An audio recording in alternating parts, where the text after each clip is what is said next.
Encounter is brought to you by the Broome County Council of Churches, where we connect compassion with needs as we inspire growth with dignity. You'll find us in special places throughout the community. For those who remain hungry, we provide meals. For those who are challenged, we build wheelchair ramps. We comfort those who are ill, minister to those who are confined, and we remain an advocate for change and understanding on behalf of every element of our community. Connect and inspire. Encounter the Broome County Council of Churches. Good morning and welcome to Encounter. I'm your host today. My name is Joe Sellepack. I'm the Executive Director at the Broome County Council of Churches. Alexis de Tocqueville, when he was looking at the United States and before he wrote the book Democracy in America, he said that one of the biggest things that we have as Americans is our civic organizations and civic participation. He saw that as being one of the biggest strengths of our country, and something that we have that no other country at that time actually could say that they had as much of. And that participation from the electorate, from the general population, actually influenced how politicians acted and behaved. He thought that was an amazing thing. Well, today, as sociologists are looking at our civic organizations and participation in general, have been saying that we've been sliding down from that high point that Alexis de Tocqueville wrote about, and that we've come into an era now where our civic organizations are running into problems actually getting people to join them. And then secondly, we're having problems with getting people out to vote. Voting has taken a big hit. Now that we're at July 3rd, this is the 4th of July weekend, I thought it would be important for us to be able to look at what does it mean to be an active member of a democratic society, and what responsibilities do we have as voters to each other. So let's talk a little bit about that. Why should people vote? Well, it is a civic responsibility and a moral responsibility. It is very important that we have a hand in electing the officials that are going to make the decisions that affect our lives. And how important is that accountability of elected officials to the population, Karl? Well, it's very important. The officials have to be accountable for the actions that they take. We've seen a lot of issues locally and statewide where our public officials have been, arrested and tried and found guilty. And so, we do our best to hold them accountable, but there still is a lot of progress that needs to be made with ethics. And so far that hasn't gotten to where we need it to be. Now, my guests today are Amy Fleming and from the Justice and Peace Resource Center, yes, and Karl Wokan, who was at one time a co-president for the League of Women Voters, but is currently on the League of Women Voters and a very active member of that. Thanks for being on Encounter today. Thank you for having me. It's great to have both of you. I know that, Amy, you've been on several times, and it's always good to have you back. Thank you. So let's talk a little bit more about that moral responsibility. For us to participate in democracy being, where each one of us supposedly has a voice within the political process. When we don't vote, we give that up, right? I mean, correct. Is that really the major responsibility, or is there a responsibility that people of faith have that goes maybe even beyond that? Well, you have to think about the fact that, again, learning about the issues. It's important that you know about the issues. I don't have to tell everybody that you don't always get the truth from the media and right, from social media, and so it's important to learn about the people that are running for office. And I mean, they can be charming, but we really have to know about what they have done to get an idea of what they might do after they're elected. Yeah. And one of the verses that I keep going back to is a verse in Jeremiah where the prophet is talking about, well, what do the people do in exile? And he says, well, you should be praying for the peace of the city. You should be planting trees, you should be farming, you should be being involved in business, and you should be participating within the life of that community, because that's how you pray for the peace of the city. It's more than just, I'm praying for the president and the folks when you're, Right. during the middle of the worship service, but it's how we actively participate within things. And when, and I see it less of, I see it as a civic responsibility, as my part of being American. But I also think that my faith has something to say about why I participate within the democratic process, because it's my way of making the world a better place. And it's very important just to be paying attention. Right. We all have busy lives, and we all have things that we're more interested in than others.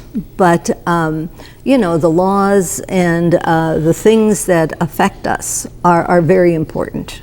And so we really should be paying attention and finding out what is going on in our community and on the federal level as well. I just wanted to add that voting recognizes the equality of all people and their right to, be heard and, have some input into what's going on, and also, shows that you deeply care about what's going on in your community.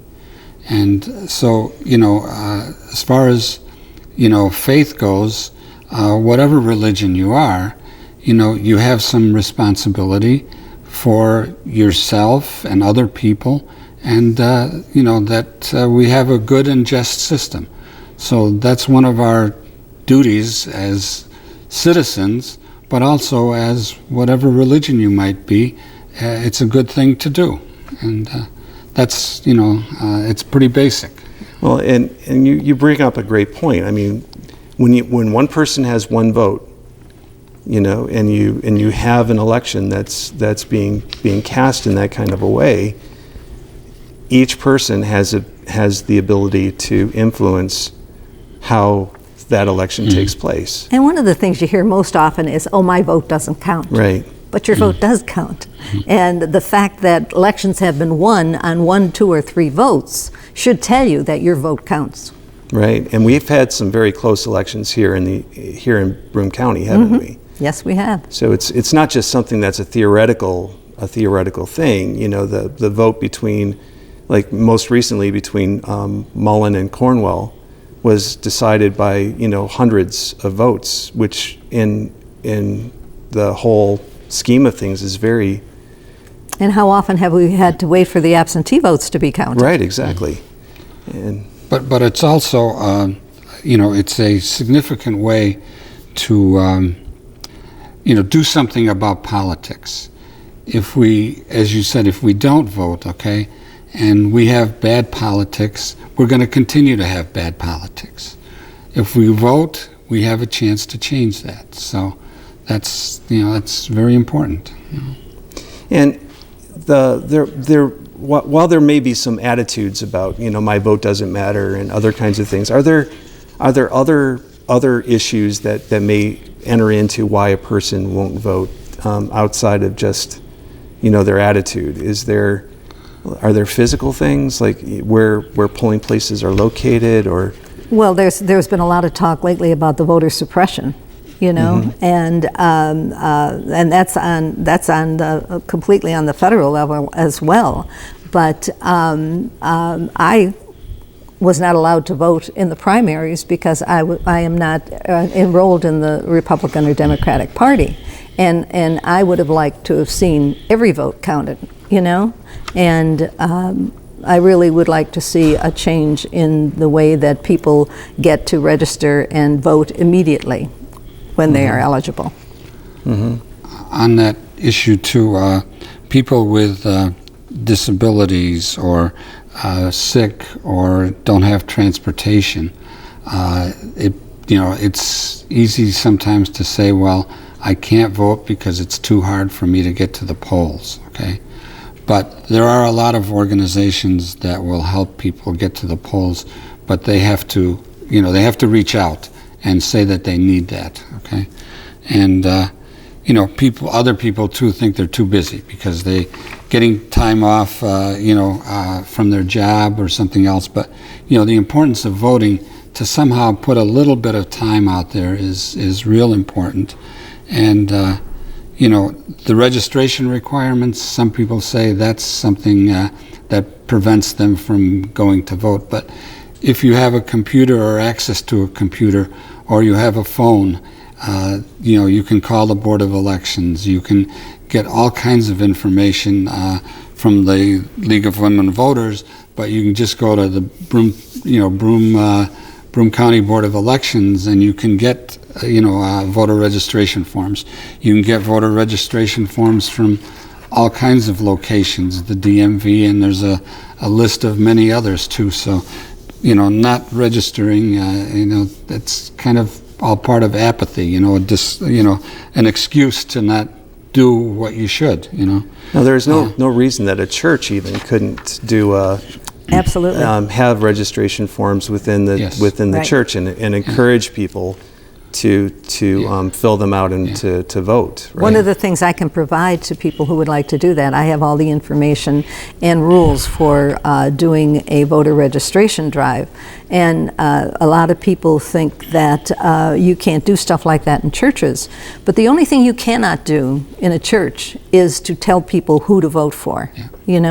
You can have voter registration drives, you can have candidate forums. Right. And that's all available, and churches are great places to hold them. Now, I know that Tabernacle United Methodist Church, for instance, is having a candidates debate that they're holding on the beginning of September. So they're going to be actively recruiting for that, and that's a perfectly good way for people of faith to be able to hear and to voice what issues that they may find important. Correct.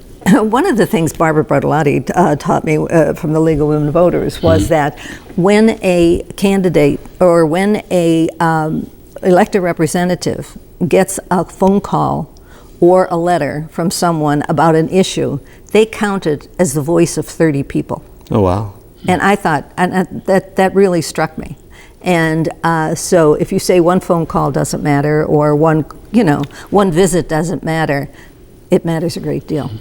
So where could we find these on these resources on the web? You had given us a couple of resources. Well, with Karl. the League of Women Voters, if you just go online to, It's right up. they've got it up on the monitor. Yeah, but we need to say it. Yes. Okay. Yeah, for our radio listeners, we need to be able to let them know where that is. You can call the Board of Elections at 607-778-2172 or 1-800-367-8683. You can also call the League of Women Voters at 1-607-834-0127. But rather than call that phone number and leave a message, if you can, going online is a lot quicker and easier to get the information at www.lwvb-t.org. That's the local Broome Tioga League website, and www.lwvny.org is the New York State site. And you can also email at lwvny@lwvny.org. And also you can go online for Vote 411 New York, and that will give you information on the local candidates too.